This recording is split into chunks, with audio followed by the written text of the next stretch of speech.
Good morning, everyone. Welcome to our Professional Development Day.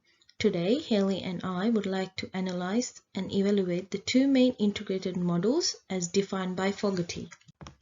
Through the presentation, we aim to offer you a deeper understanding of the models.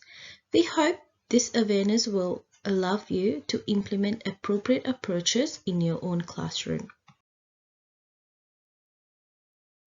What is integrated curriculum? As defined by Robin Fogarty, integrated curriculum is a curriculum approach that purposefully draws on knowledge, skills, attitudes, and values collectively from within or across subject areas. Also, it supports to develop a robust understanding of key ideas. As we all aware, curriculum integration occurs when components of the curriculum are connected and related in a meaningful way by both the student and the teacher. Let's look at the benefits of the integrated curriculum. Integrated curriculum offers students not only an engaged learning environment, but also the ability to connect and create more real-world connections while learning. Australian schooling system have not always viewed integrated approach as a way to organize the curriculum. Historically, in Australian schools, the school subjects, as reflection of the traditional academic curriculum, have often dominated the organization of the school curriculum. Then later, with the integration of the curriculum areas, enable students to make links between aspects of their lives, their learning, and their capabilities. This connection promotes children's learning capacity and the understanding and skills they have developed through connections in the curriculum. The image below identifies the continuum of integrated curriculum developed by Fogarty. There are three types of main curriculum integration. Within subject areas, interdisciplinary; between subject areas, multidisciplinary and interdisciplinary; beyond subject areas, transdisciplinary. Out of the three areas, I would like to discuss about the interdisciplinary approach. Then my colleague Haley will explain about the multidisciplinary approach. Interdisciplinary model involves a range of the knowledge and skills within one subject area. This approach respects the subject's way of knowing distinct abstract structures and methods of inquiry. It aims at integrating the subject's knowledge and skills into a consistent whole. Therefore, it serves as a foundation for other integrated approaches. This approach is suggested for children who require explicit instructions and just beginning to make connections within the subjects. For example, foundation students might benefit a lot from an interdisciplinary model. As shown on the figure, there are three approaches: fragmented, connected, nested.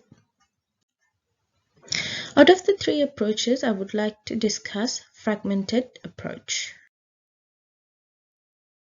The fragmented approach, otherwise known as the traditional approach, separates subject matters distinctly. In this model, lessons are separate into traditional areas of study, such as mathematics, science, humanities, social studies. At the middle, secondary, and post-secondary levels, these subjects are generally taught by different teachers or in different classrooms.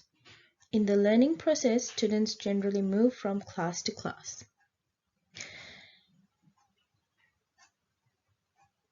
Despite the fragmentation of this approach, integration can begin by listing and ranking topics, concepts, and skills into analytical arrange curriculum priorities within each subject area.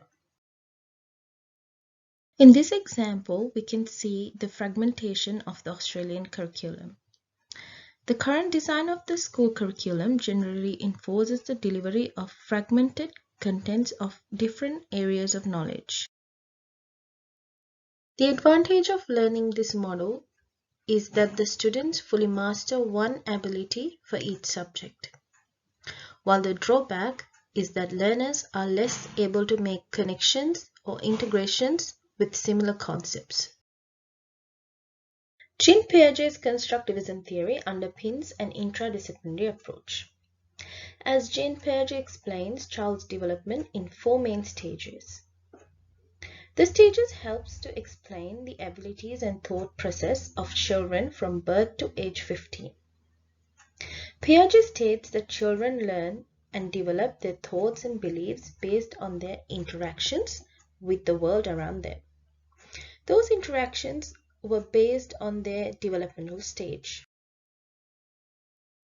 Piaget saw learning as a lifelong process. He believed that people continues to understand more about themselves and the world throughout their lives.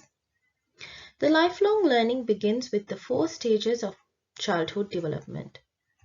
Sensory motor stage, the first stage of the development from birth to age 2. Pre-operational stage, the second stage, lasts from about age 2 to age 7. Concrete operation stage, the third stage, from age 7 to age 11. Formal operation stage, at around age 11 and up. Let's look at an example maths lesson in a Year 1 classroom. Teacher presents a class problem to measure the length of a sunflower.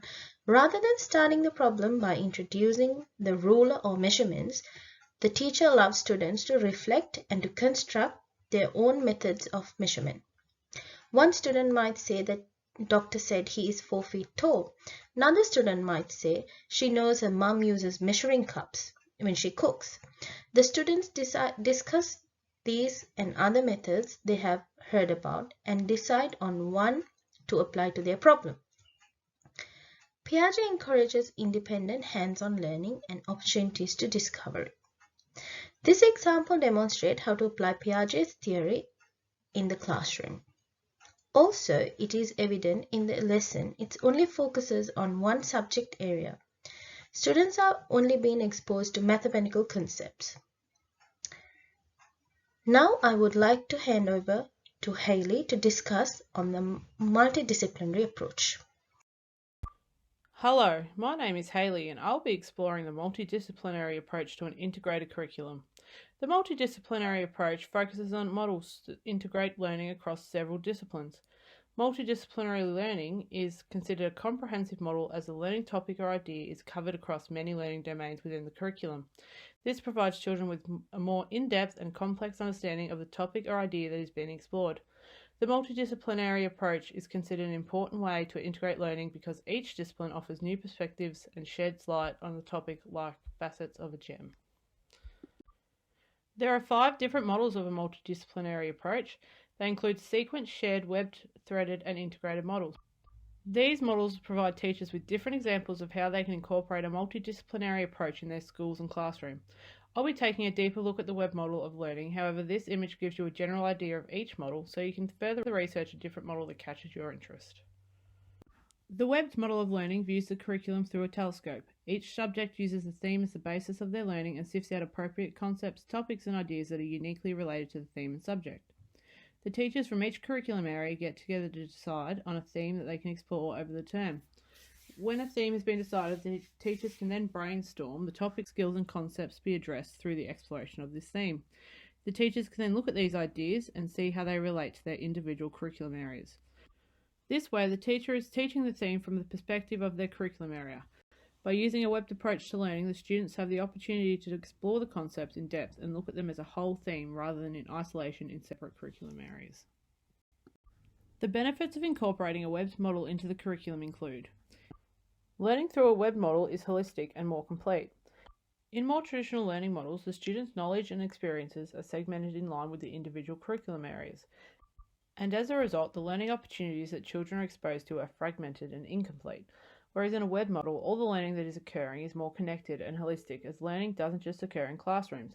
Learning happens in everything we do, both inside and outside of school environments, so the web model acknowledges this and connects learning across the domains.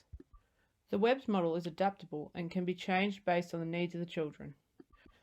The topics, ideas and concepts that teachers choose to be their theme can be changed to ensure that the learning opportunities that children are exposed to are relevant and authentic to the needs of the children. For example, the prep teachers could decide on the theme of fiction for term 1 and the grade 5 teachers could choose the concept of pattern. This choice that teachers make in terms of the theme are relevant to their group of children, and therefore the children will be more interested in learning. Children develop a deep mastery of the topic or concept and other connected life skills, abilities, and understandings. When children are exposed to a topic or idea through multiple sources and in multiple ways, they are provided with the opportunity to develop a deeper understanding and mastery of the concept. This is strongly linked to the educational theories of John Dewey. He believes that learning is socially constructed and that it was important that teachers create increasingly knowledgeable and skillful lessons that result in autonomy and self-efficacy as children master the content. Now we will look at the limitations. Each child has different interests, and these interests may not directly align with the theme that has been chosen for the term or year. Children cannot be so easily grouped that they all share the same interests. If children aren't interested in the theme that has been chosen, then it can lead to less engagement in the learning from those specific children. Also, on another hand, if children are only interested and engaged in specific areas of the theme, then they are not getting the complete picture in terms of the learning that is intended by the teachers. The web model also requires teachers to work together across the curriculum. To effectively and authentically embed a web approach in the classroom, it requires the teachers from across the curriculum to work together. This can often cause issues, as it can be hard to coordinate schedules and agree on ideas when there is a large group of teachers involved. These issues can all lead to strained relations, delays in curriculum planning, and an overall curriculum that isn't cohesive for the students. When implementing an integrated approach to learning, such as the web model, teachers must be offered support from the school. An integrated approach is often more effective when teachers work in an environment that supports this approach to learning. The culture of the school is what determines whether an integrated approach to learning would be welcomed or whether there would be pushback from important shareholders, such as teachers, administration, families, students, and community leaders. Some markers of a school culture that would welcome an integrated approach to learning are listed on this slide. Once teachers have the support from their school, they can work on ways to have an integrated curriculum in their classroom. The first step of any teacher is to determine how the theme of the web curriculum relates to their specific curriculum area and the questions that are going to be answered through exploration of the theme. One of the most important qualities of an integrated curriculum within the classroom is that children are provided with practical, hands-on learning experiences. This is because the learning is more effective when they are interactive, physical, and concrete, and involve people, materials, and the environment. So when planning an integrated curriculum, teachers will find the lessons more effective and authentic if they consider the theme, their curriculum area, and the ways that learning can be concrete, physical, and hands-on. The Australian curriculum tends to link content descriptors from one curriculum area to other curriculum areas, general capabilities and skills. As demonstrated on this slide, when children in Year 1 learn concepts of print through English, they are exploring mathematical concepts through understanding how numbers are used in context. These connections are seen all through the curriculum and provide teachers with explicit examples about how the different curriculum areas are actually linked. Here is an example of a school-wide approach to integration. And here is an example of an integrated curriculum at the classroom level. Feel free to explore these images to get a general idea of what a multidisciplinary curriculum looks like in schools and classroom. Thank you for taking the time to listen to this professional development resource. We hope it sets you on a path that helps you to find a way to offer integrated learning within the curriculum to better support the children you teach.